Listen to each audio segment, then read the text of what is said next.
Hey everyone, it's Becky from Book Obsessed Becky. I'm coming at you with a book tag video. I found this book tag online and I thought it was interesting and kind of a quick way to get to know me a little bit more. My dog is sitting beside me, so I am hoping that he behaves himself and we get through this video easily. Also, it is quite windy out, so you may hear the wind chimes or the fans, like the bathroom fan or the stove fan or whatever going, so just a heads up on that. And if you see me looking down, it's because I'm looking in my notebook for the questions and my answers. Okay, so the book tag I am going to do today is called the Inside Out book tag, and it was created by Christina Horner. I will include all of the questions down below in case you want to participate. Okay, so one of the authors I'm going to talk about today, I want to say very clearly that I do not agree with her views on people, and I was very saddened to learn about her views. But if I'm going to be honest in answering these questions in this book tag, then I have to include these books. So the first question is joy. Which book brings you the most joy? Well, for many of us, especially us millennials, this series right here, Harry Potter, this one in particular, the Sorcerer and the Sorcerer's Stone, really hits with us because it came out during our time, and yeah, it just, like, it swept the world, you know? And the reason why I love this book so much, why it brings me so much joy, regardless of the author's views and how I feel about her views, it brings me so much joy because I grew up in a rough home, an abusive home, and I didn't get very much of a childhood. And when I was growing up, I participated in this summer program. And in the summer program, it's one where you go away and you stay away for 6 weeks. You sleep over, you take classes, you hang out with people that are like you. That was the highlight of my childhood, those 3 summers that I did that. And my first summer, they had a book club, and the book club pick was Harry Potter and the Sorcerer's Stone. And I just remember how much I loved diving into this story and learning about the characters. It was such an escape for me from my reality. And when I went back home at the end of summer, I continued on with this series because it held such a, like a spot in my heart, I guess. And it just, it's one of the only good things I have about my childhood, like one of the only good memories I have about my childhood. And I'm not saying this for like, oh, poor Becky. No, I don't mean it like that at all. I'm just trying to explain why these books mean so much to me, regardless of how the author is, if that makes sense.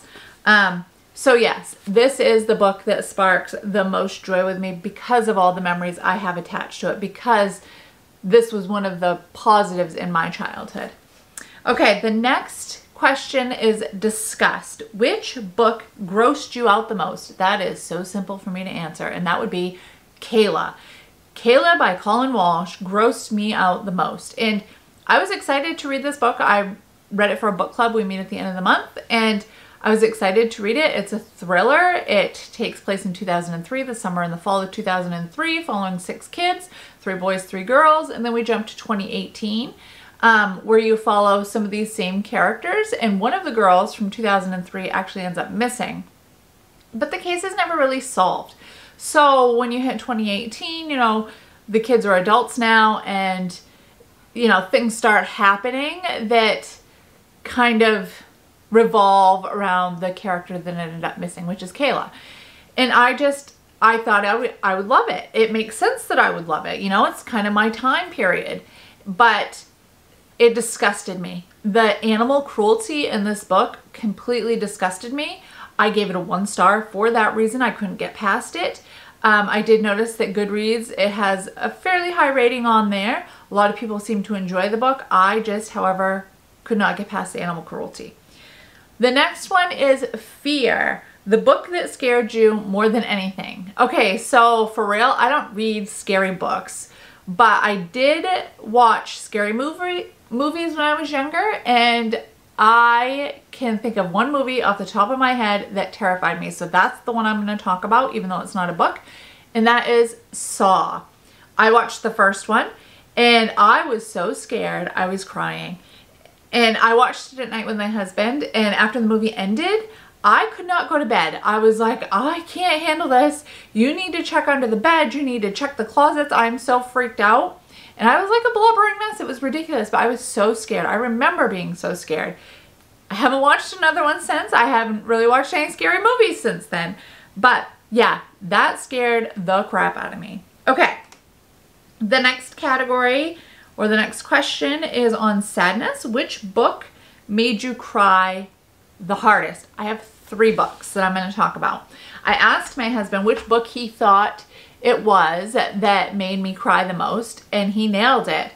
And well, he nailed one of them, and that was Firefly Lane by Kristin Hannah.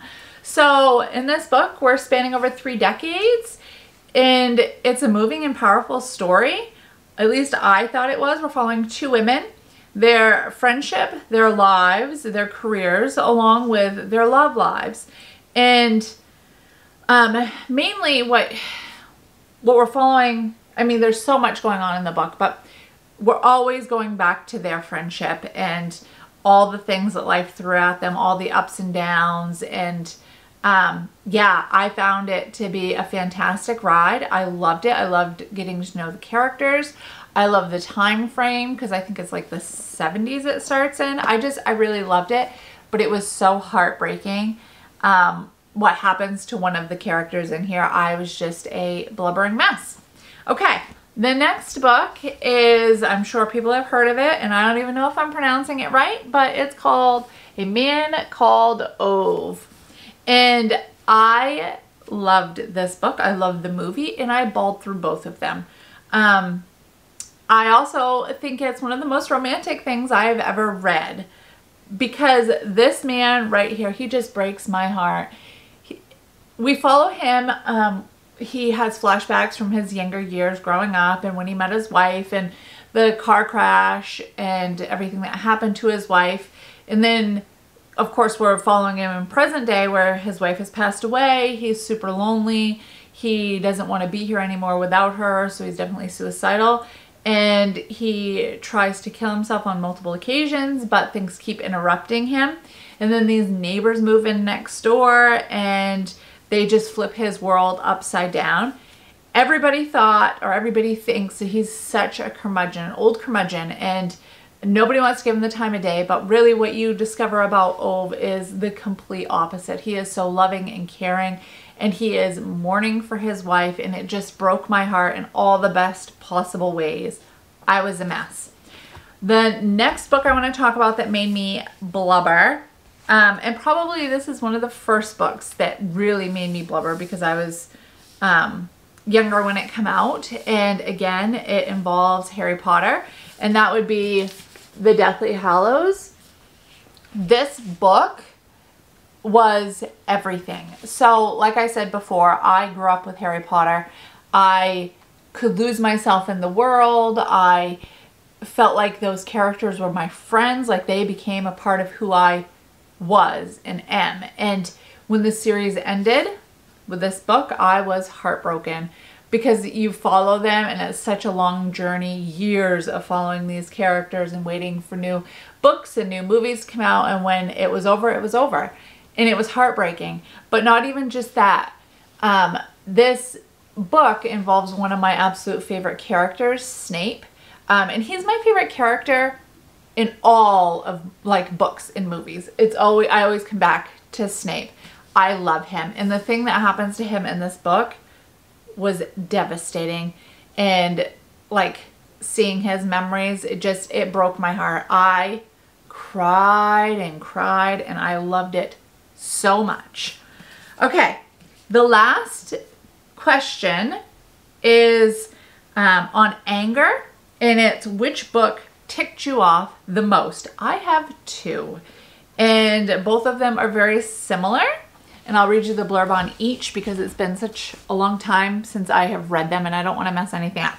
So the first one is Vox. I read this back in 2018, I think. And Goodreads says that it is set in America where half the population has been silenced. Vox is the harrowing, unforgettable tale of what one woman will do to protect herself and her daughter.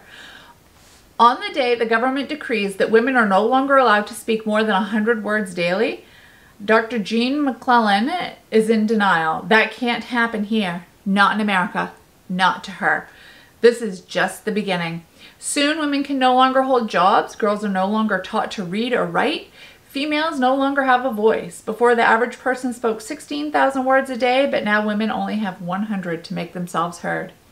But this is not the end. For herself, her daughter, and every woman silenced, Jean will reclaim her voice.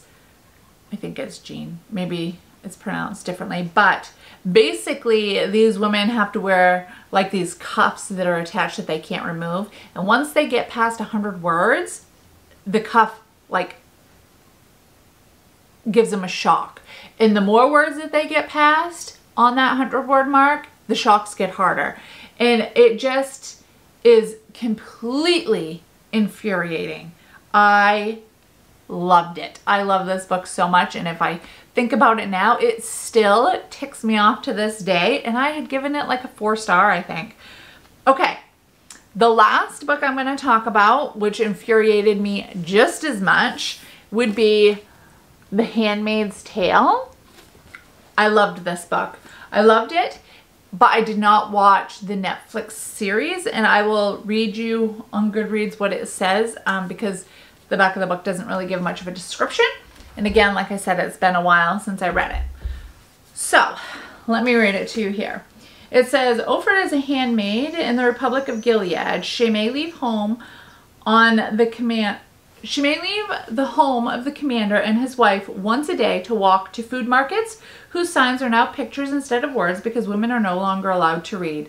She must lie on her back once a month and pray that the commander makes her pregnant because in an age of declining births, Ofred and the other handmaids are valued only if their ovaries are viable.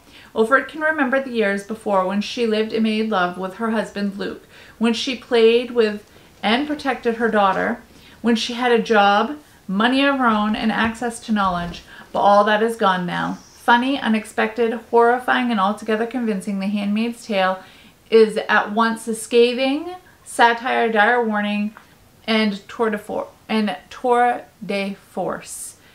Yeah, this book is amazing. It first came out in 1985. I gave it a 4-star. Yeah, the book infuriated me. It absolutely infuriated me, and I cannot imagine, again, living in this world or the one like in Vox, but sadly, like, I can see how things like that could actually happen, which is even more terrifying, especially being a woman. But yeah, that's a little bit on the Inside Out book tag and getting to know me a little bit more. Like I said, I will include the questions down below. If you want to take part, that's awesome. If not, that's okay too. I am going to end this video here, and I hope everybody is doing well. And until next time, yeah, stay cozy, keep reading, and hopefully you get fantastic books in your path. All right, bye everyone.